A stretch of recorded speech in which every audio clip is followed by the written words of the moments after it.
Okay, नमस्कार विद्यार्थियों, स्वागत है आप सभी का mission government job YouTube channel पर और ज्ञान सागर संस्थान का ही एक platform mission government job channel, ठीक है।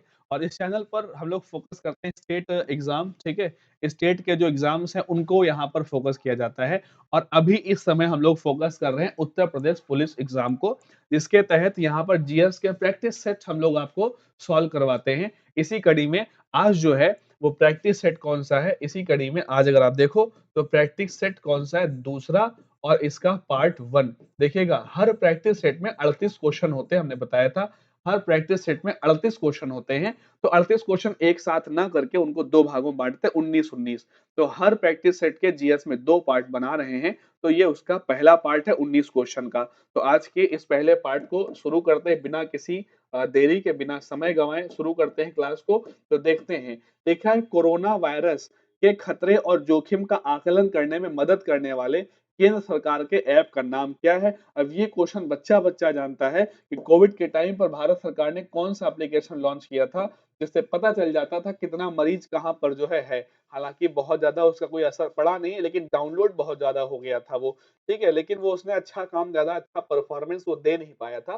तो आरोग्य सेतु एप्लीकेशन था। कहते थे ये जो है अगर 1 किलोमीटर या आधा किलोमीटर 500 मीटर के आसपास कोई मरीज होता था, तो ये जो पता चल जाता था, उसपे सब लोग अपनी जानकारी देते थे, तो इस हिसाब से पता चलता था। लेकिन कई बार इसमें जो है दावे हुए, कई वो सारी चीज़ें थी हैं।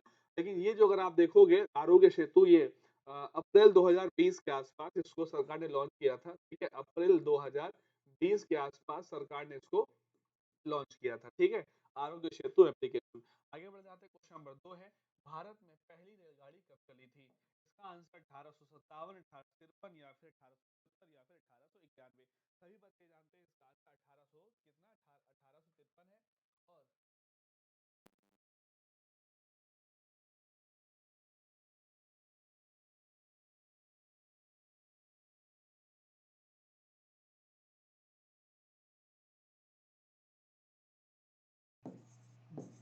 ठीक है, तो देखिएगा यहाँ पर पूछा गया था कि पहली रेलगाड़ी कब चली, तो 16 अप्रैल 1853। इसीलिए 16 अप्रैल को हर साल क्या मनाते हैं, रेल परिवहन दिवस मनाया जाता है। रेल परिवहन दिवस 16 अप्रैल को इसीलिए मनाया जाता है क्योंकि 16 अप्रैल को ही ये गाड़ी पहले चली थी।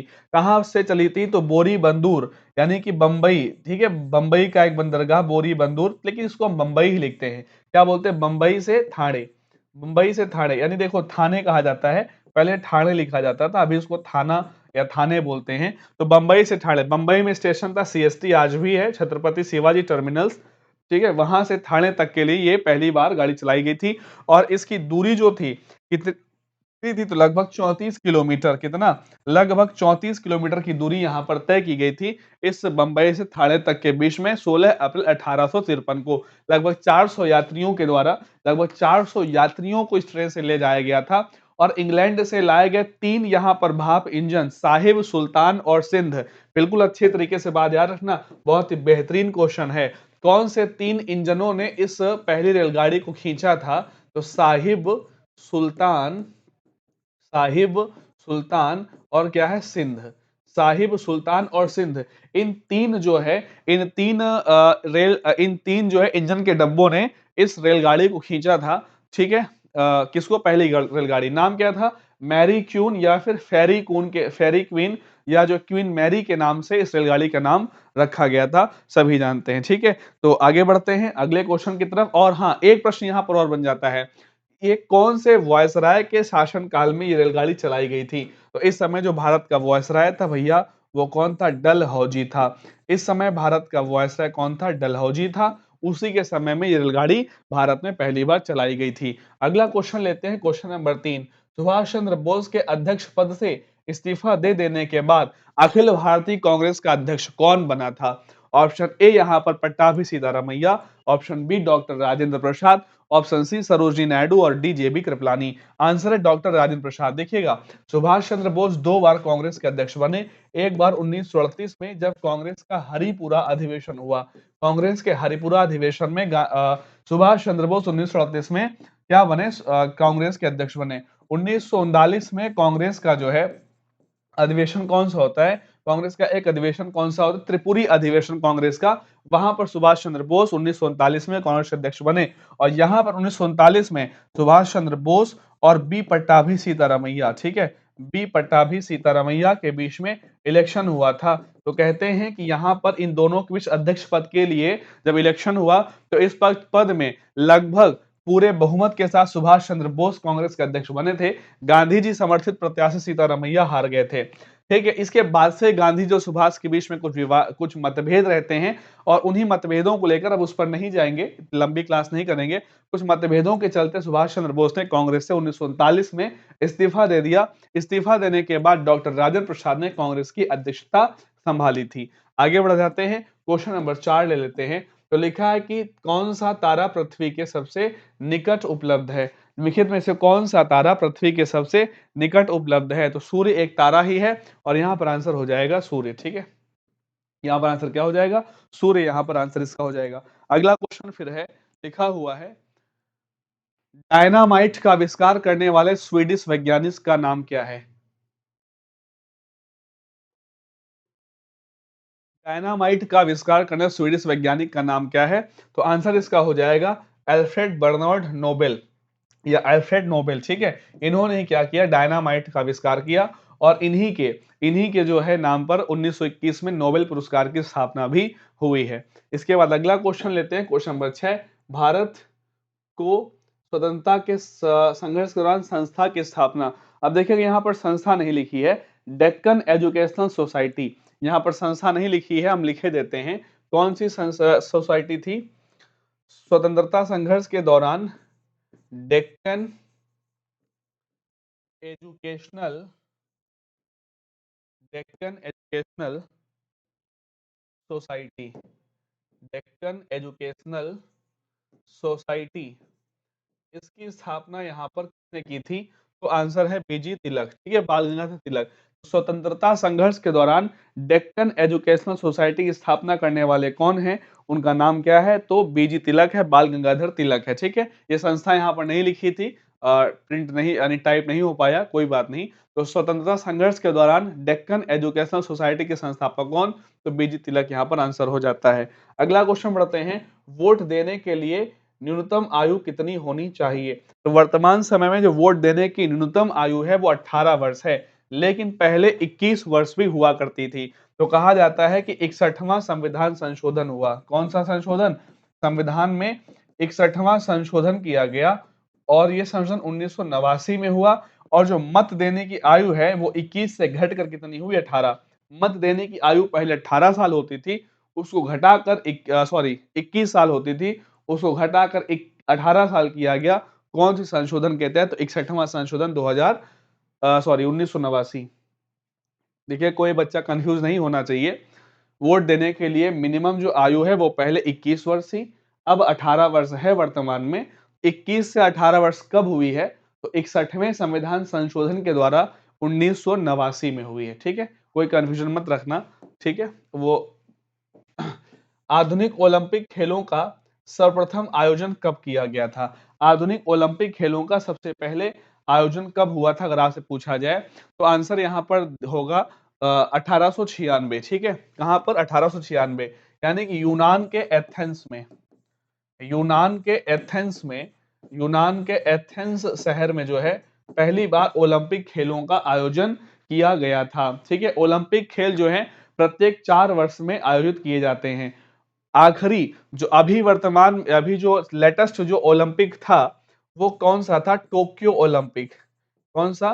टोक्यो ओलंपिक, जो होना बच्चों 2020 में था।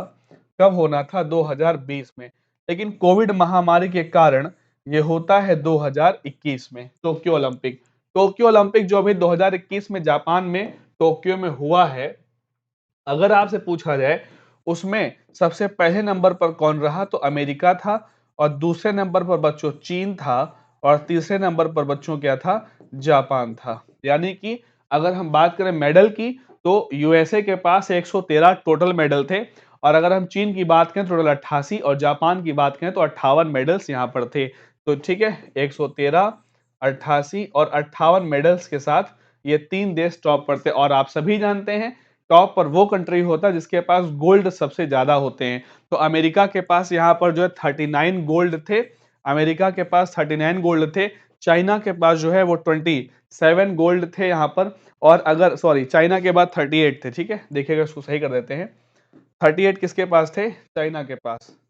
और जापान के पास कितने थे? 27 गोल्ड थे। भारत यहाँ पर टोक्यो ओलंपिक 2020 में अगर भारत का प्रदर्शन पूछा जाए, टोक्यो 2020 में भारत का प्रदर्शन पूछा जाए, तो भारत ने कुल 7 पदक जीते थे। 7 में एक पदक भारत ने स्वर्ण जीता था, वो भी किसने जीता था? नीरज चोपड़ा ने जीता था, ठीक है। तो ये यहाँ पर बात आ जाती है कि नीरज चोपड़ा ने एक स्वर्ण पदक जीता था। भारत इसके पहले जो है पहली बार ने 7 पदक यहाँ पर जीते थे, टोक्यो ओलंपिक में 2020 में होना था। अगला टोक्यो ओलंपिक कब होगा? तो 2024 में होगा। और कहां पर होगा? तो फ्रांस में होगा, ठीक है। 2024 का जो टोक्यो है सॉरी ओलंपिक है, वो कहां पर होगा? तो फ्रांस में आयोजित किया जाएगा 24 में। आगे बात करते हैं क्वेश्चन नंबर 9। मधुमेह का रोग, डायबिटीज का रोग कौन से अंग के दोषपूर्ण कार्य करने से होता है? वृक्क, अग्नाशय, तिल्ली या फिर फेफड़े? आंसर होगा कौन सा? अग्नाशय। यानी क्या बोलते हैं? पैक्रियाज्म जो है, अग्नाशय, ठीक है। इसके अग्नाशय, क्योंकि देखिएगा मधुमेह रोग जो है, जो बीटा कोशिका से इंसुलिन हार्मोन, बीटा कोशिका से इंसुलिन हार्मोन जो है वो स्रावित होता है कम स्राव यानी कि अल्प श्रावण के कारण। बीटा कोशिका से इंसुलिन हार्मोन के अल्प श्रावण के कारण ही क्या है? डायबिटीज या मधुमेह रोग होता है। और वो किसके कारण होता है? अग्नाशय के कारण। अग्नाशय कहा जाता है मानव शरीर की दूसरी सबसे बड़ी ग्रंथि है। पहली सबसे बड़ी ग्रंथि कौन सी है? यकृत यानी कि लीवर कहते हैं उसको, ठीक है। अगला क्वेश्चन लेते हैं, क्वेश्चन नंबर 10। भारत में सबसे पहले 19 जुलाई 1969 को कितने बैंकों का राष्ट्रीयकरण किया गया था? ऑप्शन ए 18, ऑप्शन बी 19, सी 14 और डी क्या है? 21। तो आंसर क्या है? सी यानी कि 14 बैंकों का राष्ट्रीयकरण 1969 में हुआ था। ये 14 बैंक वो थे जिनकी जो है राशि, जिनके पास जो राशि 50 करोड़ या अधिक थी। जिन बैंकों की राशि 50 करोड़ या उससे अधिक की थी, उनका राष्ट्रीयकरण 19 जुलाई 1969 को पहली बार 14 बैंकों का राष्ट्रीयकरण हुआ था। इंदिरा गांधी जी की सरकार, यानी प्रधानमंत्री इंदिरा गांधी जी थी। दूसरी बार जो बैंकों का राष्ट्रीयकरण हुआ है वो कब हुआ है? तो दूसरी बार जो बैंकों का राष्ट्रीयकरण हुआ है वो 1980 में हुआ है। 1980 में 6 बैंकों का राष्ट्रीयकरण हुआ। 1980 में 6 बैंकों का राष्ट्रीयकरण। और ये बैंक ऐसे थे जिनकी जो राशि है, जो जमा पूंजी है, वो 200 करोड़ या उससे अधिक की थी। 200 करोड़ या उससे अधिक की जमा पूंजी वाले बैंकों का राष्ट्रीयकरण 1980 में। और इस बार भी सरकार किसकी है? इंदिरा गांधी जी की, ठीक है। आगे बढ़ते हैं, भारत के पश्चिमी समुद्री तट के दक्षिणी भाग को किस नाम से जाना जाता है? किस नाम से जाना जाता है? तो आंसर मालाबार, कोंकण या कोरोमंडल या फिर पाक जल संयोगी। मालाबार कहेंगे, ठीक है। भारत के पश्चिमी समुद्री तट के दक्षिणी भाग को किस नाम से जानते हैं? मालाबार के नाम से जानते हैं। केरल में स्थित, और मालाबार में ही सबसे पहले क्या आता है? मानसून, ठीक है। जो सबसे पहले मानसून है वो कहां पर आता है? मालाबार में। और एक फिक्स डेट यहां पर रख दी जाती है, 1 जून, ठीक है। इसके बाद फिर आगे बढ़ जाते हैं, क्वेश्चन नंबर आता है 12। सर्वोच्च न्यायालय के मुख्य न्यायाधीश का कार्यकाल कितनी आयु तक होता है? सर्वोच्च न्यायालय के मुख्य न्यायाधीश का कार्यकाल कितनी आयु तक रहता है? तो आंसर यहां पर हो जाता है 65 साल, ठीक है। 65 साल या 6 वर्ष की आयु, यानी कि क्या बोलते हैं? 65 वर्ष या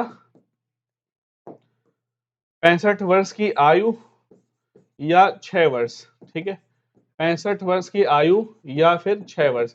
तो सुप्रीम कोर्ट के न्यायाधीश का कार्यकाल कोई फिक्स संविधान में लिखा नहीं है, लेकिन क्या है, एक प्रावधान जो है वो ये है कि सुप्रीम कोर्ट के न्यायाधीश जिस दिन अपना पद ग्रहण करते हैं उस दिन से या तो 6 साल पहले पूरा हो जाए या फिर उनकी आयु पहले 65 साल पूरी हो जाए। जो चीज पहले पूरी हो जाती है वो उनका कार्यकाल माना जाता है। सर्वोच्च न्यायालय की बात करें, सर्वोच्च न्यायालय संविधान के भाग 5 में दिया गया है। सर्वोच्च न्यायालय की बात करें तो आर्टिकल 124 से लेकर आर्टिकल 147 तक सुप्रीम कोर्ट की बात की जाती है संविधान के भाग नंबर 5 में, ठीक है। इसके बाद आगे बढ़ते हैं, क्वेश्चन नंबर 13 आता है। भारत का सर्वाधिक शहरी जनसंख्या वाला राज्य कौन सा है? भारत का सर्वाधिक शहरी जनसंख्या वाला राज्य बच्चों आंसर यहाँ पर है महाराष्ट्र है। अगर इसका अपोजिट क्वेश्चन पूछ दिया जाए, कह दिया जाए कि सबसे कम शहरी जनसंख्या वाला राज्य, सबसे कम शहरी जनसंख्या वाला अगर राज्य पूछें, सबसे कम शहरी जनसंख्या वाला राज्य, तो आंसर यहाँ पर हो जाता है सिक्किम। तो आंसर क्या हो जाता है? सिक्किम। अगर सबसे अधिक शहरी जनसंख्या वाला राज्य पूछता है तो आंसर महाराष्ट्र, सबसे कम शहरी जनसंख्या वाला राज्य कौन सा है? सिक्किम है। क्वेश्चन संख्या 14 लिखी है कि सेल्युलर टेलीफोन सेवा से संबंधित वैप का पूरा रूप क्या है? वैप का फुल फॉर्म क्या है बताना है। Wireless application protocol, wired access protocol, work station for access program. पहला इसका आंसर हो जाएगा वायरलेस एप्लीकेशन प्रोटोकॉल। ये क्या है? फोन और कंप्यूटर्स वगैरह को जो है क्या बोलते हैं, कम्युनिकेशन और इंटरनेट कनेक्टिविटी देने में क्या करता है? मदद करता है वेब। इसके बाद अगला क्वेश्चन है क्वेश्चन संख्या 15, सदाबहार वनों को अन्य किस नाम से जाना जाता है? सदाबहार वनों को अन्य किस नाम से जाना जाता है? यहाँ पर उष्णकटिबंधीय वन। देखिएगा ऑप्शन इसको सही कर दीजिएगा, आंसर यही होगा, लेकिन इसका आंसर क्या करोगे? उष्णकटिबंधीय वर्षा वन। ये गलत टाइप हो गया है। उष्णकटिबंधीय वर्षा वन, सदाबहार वन क्या कहलाते हैं? उष्णकटिबंधीय वर्षा वन भी कहलाते हैं। ये वन ऐसे क्षेत्र में पाए जाते हैं जहां पर वर्षा 200 सेंटीमीटर से अधिक होती है, जहां पर वर्षा 200 सेंटीमीटर से अधिक होती है। और जो तापमान है, तापमान कितना होता है? तो 15 से 30 डिग्री सेंटीग्रेड क्या होता है? तापमान। तो ऐसे वनों को क्या कहते हैं? सदाबहार वन या उष्ण, अच्छा उष्म लिखा है, ठीक है, इसको क्या लीजिएगा? उष्ण। ये है उष्ण कटिबंधीय वन, ठीक है, उष्ण कटिबंधीय वर्षा वन। अगला क्वेश्चन आ गया है 16, मूल संविधान में मौलिक अधिकारों के 7 भागों को, यानी मौलिक अधिकार 7 दिए गए थे, वर्तमान में एक कम हो गया, ठीक है, कौन सा एक कम हो गया है? तो वर्तमान समय कितने? 6 हैं। एक मौलिक अधिकार कौन सा हटा दिया गया? तो संपत्ति का अधिकार। कौन सा? संपत्ति का अधिकार, right to property. Right to property article 31, अनुच्छेद 31 के तहत राइट टू प्रॉपर्टी, ये मौलिक अधिकार संपत्ति के अधिकार में था, इसको हटाया गया। और कौन से संशोधन के तहत हटाया गया? तो कौन सा संशोधन था? 44वां संविधान संशोधन 1978। 44वां संविधान संशोधन 1978 के तहत संपत्ति के अधिकार को मौलिक अधिकारों से क्या किया गया? हटा दिया गया है। अगला क्वेश्चन लिखा हुआ है कि कौन सा रोग H2N1 वायरस से होता है?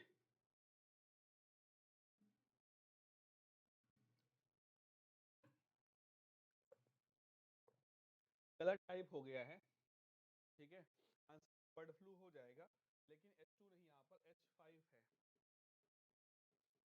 H5N1, ठीक है।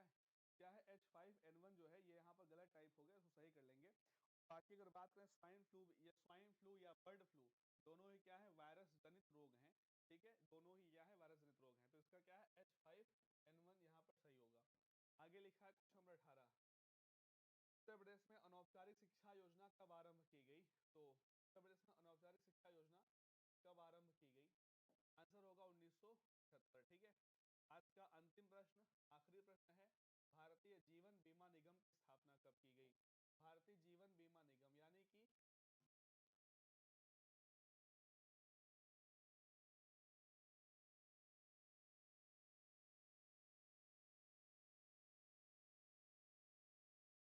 सितंबर, ठीक है, डेट क्या है?